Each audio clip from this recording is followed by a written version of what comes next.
इस बार बीजेपी बहुत अच्छा परिणाम लेके आएगा। आमी इतिमध्ये कैबिनेटत कोच राजबंशी और आमार गोरखा नेपालीर केस उद्योग करार आमी सिद्धांत लैसो और बेंगली हिंदुर क्षेत्र CA आईन आछे सकलो शांतित थाकिब निरापत्तात थाकिब। बिटिआरत बरषुण आहिছে माने भगवाने पुष्पबृष्टि करिছে बरषुण आहातो ভাল চিন বুলি মই ভাবিছো। ৰিপুণ বৰাই ৰাষ্ট্ৰপতি শাসন বিচাৰিলেতো মোদীৰে শাসন হ'ব।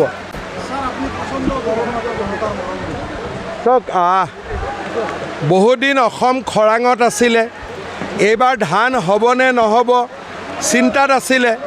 এতিয়া বিটিআৰত বৰষুণ আহিছে মানে ভগৱানে পুষ্পবৃষ্টি কৰিছে, সেইকাৰণে বৰষুণ আহাটো ভাল চিন বুলি মই ভাবিছোঁ।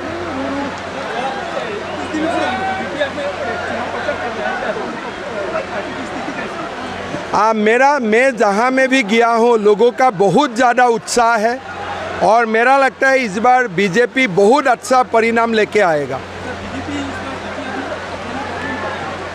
पहला बात है ये चुनाव का बाद ही पता चलेगा कौन कितना सीट मिले। अभी बोलना नहीं, अभी बोलना बहुत प्रिलिमिनारी हो जाएगा।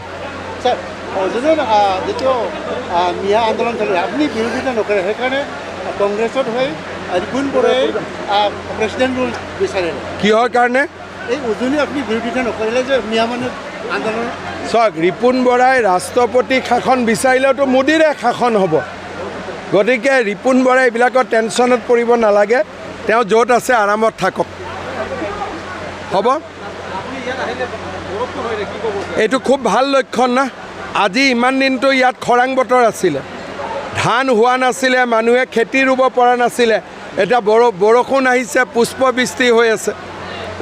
এইটো ভগৱানৰ আশীৰ্বাদ বুলি ল'ব লাগিব না। আপোনালোকৰ ভাল সংকট বুলি ভাবিছিল? মোৰ কাৰণে নহয়, ৰাইজৰ কাৰণে, খেতিয়কৰ কাৰণে হ'ব।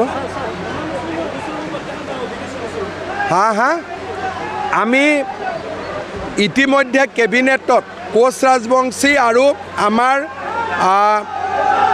গোৰখা নেপালীৰ কেছ উদ্যোগ কৰাৰ আমি সিদ্ধান্ত লৈছোঁ আৰু বেংগলী হিন্দুৰ ক্ষেত্ৰত CA আইন আছে, গতিকে সকলো শান্তিত থাকিব, নিৰাপত্তাত থাকিব।